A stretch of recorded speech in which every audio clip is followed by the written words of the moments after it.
Welcome to Bear, brought to you by Giddy. I'm your host, Marisa Sullivan, and I'm here with lawyer and Free Britney movement advocate, BJ Courville.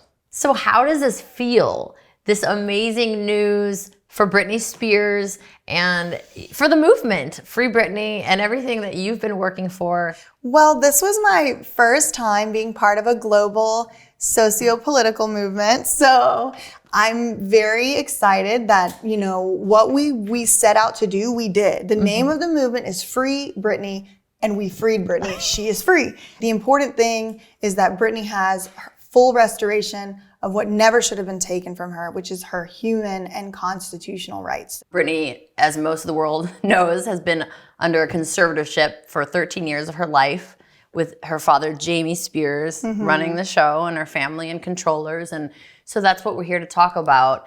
But before we get into it, I want to know what propelled you to get into it? How I got into the Free Britney space was one day I saw this video that I would have at the time described as a conspiracy theory video. Right. Saying Britney Spears has no rights and she can't get in her car and like all of this stuff that just seemed impossible. It's Britney Spears. I realized there was no one in the movement who was actually explaining the court documents.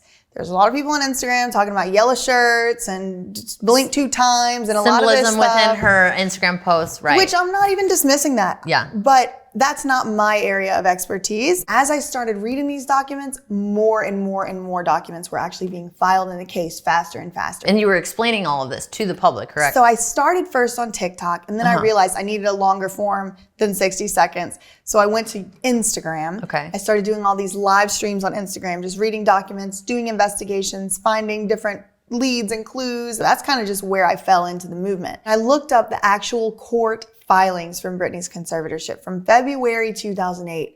And one of the very first things I noticed was her family and lawyers lied to the court and said Britney at 26 years old had dementia.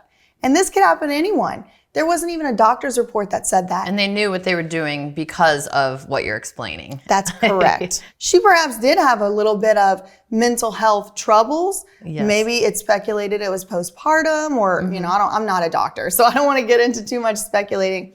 But Britney Spears never met the criteria of a conservatorship. We hear the word conservatorship all over the place. It's all over the news, especially right now. What is the definition of conservatorship? Essentially, it is a reassignment of certain rights from one human to another. And the reason that it started is to really protect people whenever they get into a vulnerable situation and they cannot take care of themselves. The most obvious examples of this would be someone who has dementia or someone who is in a coma.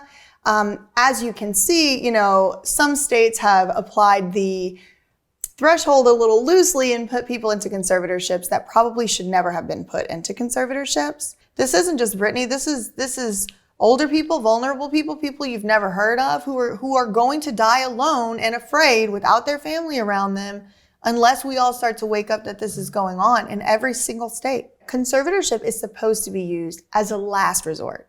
So if the system were functioning how it purports to function, then people would have had to come into the court and say, these are all of the things that we've already tried.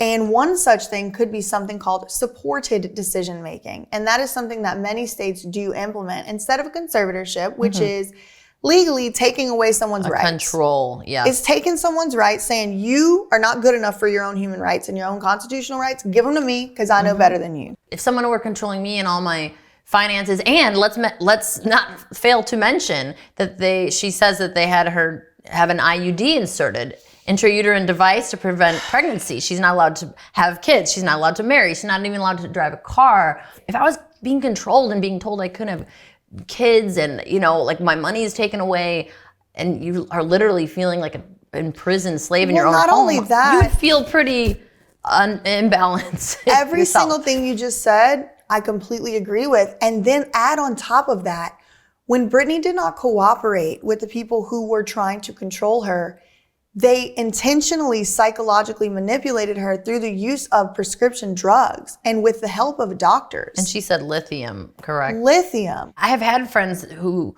were suicidal, wanting to commit suicide from taking certain drugs that they maybe shouldn't have been on in the first place. Yes. And she said they had taken her immediately. She said whenever they determined that I was being uncooperative or I wasn't cooperating in rehearsal because she refused to do one dance move, first of all, they immediately took her off of all the medication she had been on for 5 years.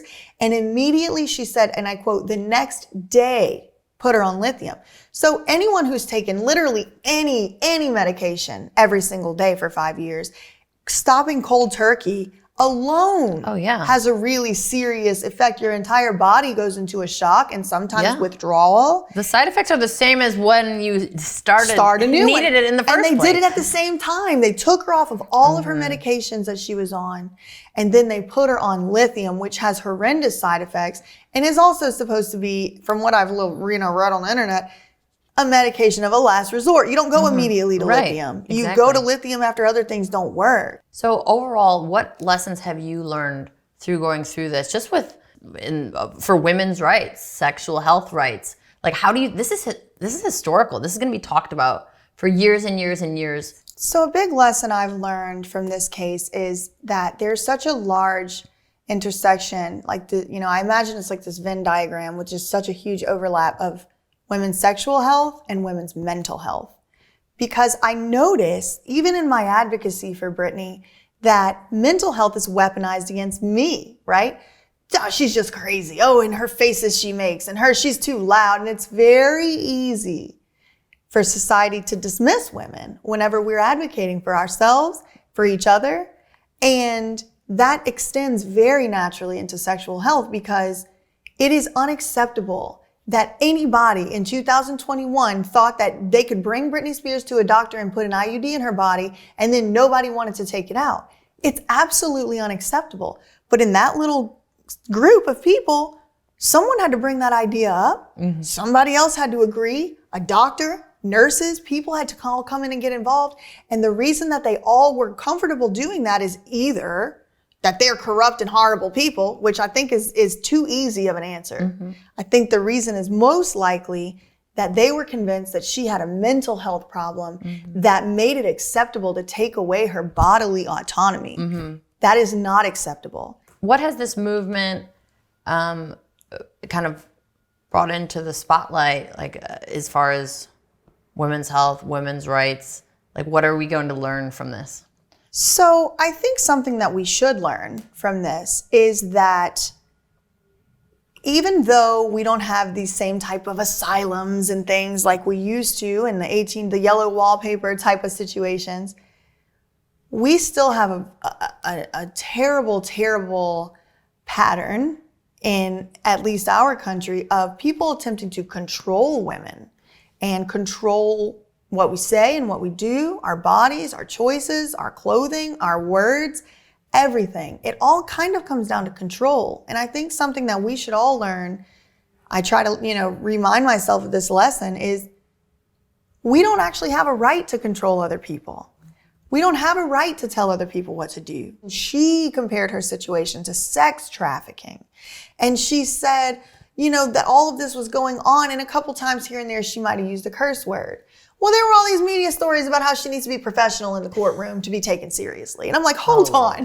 This woman just told you that she was sex trafficked, essentially. She said she was abused. She has an IUD in her body. She can't get out. Like, that is very invasive. And y'all are worried about curse words? And that's kind of what I feel whenever when I was practicing law, I felt that. Where it was like, why are you wearing and why are you saying that and why are you doing that? Like, I'm autistic. So a lot of these little rules and stuff, I need to be told directly. And it's like, all this like, oh, if you sign your email with best, then that's unprofessional. It's like, come on, like that's just too much. Thank you for sharing that you are autistic. I would never have been able to do what I have done for Britney. I would never have been able to make the connections. I would never have been able to hyper focus on this case for hundreds of hours, like thousands of hours over the course of the last year or two, if it were not for the fact that my brain is just wired a little different. You just got to keep going. And you got to encourage your kids or your loved ones who maybe are on the spectrum to keep going and keep being themselves and not apologize for it and not feel bad for it. Because one day you're going to do the exact thing that you were meant to do and that you want to do. You just have to keep going. Yeah. You can't let these people get you down. You can't let people who want to control you get you down. And that's what Miss Britney Spears is doing. Thank Yes. you so much for sharing. I think Thank sharing about your you. personal life enhances just everything you're saying so much more. Yeah. Thank you so much for that. Thank you for sharing about, your work with the Free Britney movement. And any final thoughts about our girl Britney Spears? Oh man, I'm just so proud of her for sticking through all of this stuff when so many of us would have given up and not continue to fight. And it worked out. I mean, it worked out for her. She got her message out, and there's an entire army of people across the globe fighting for her freedom and her rights now. Well, there you have it. Thank you so much, BJ. This has been so informative, and thank you for all you've done within this movement. Your legal expertise is much appreciated. And we are Bear, brought to you by Giddy. Thank you.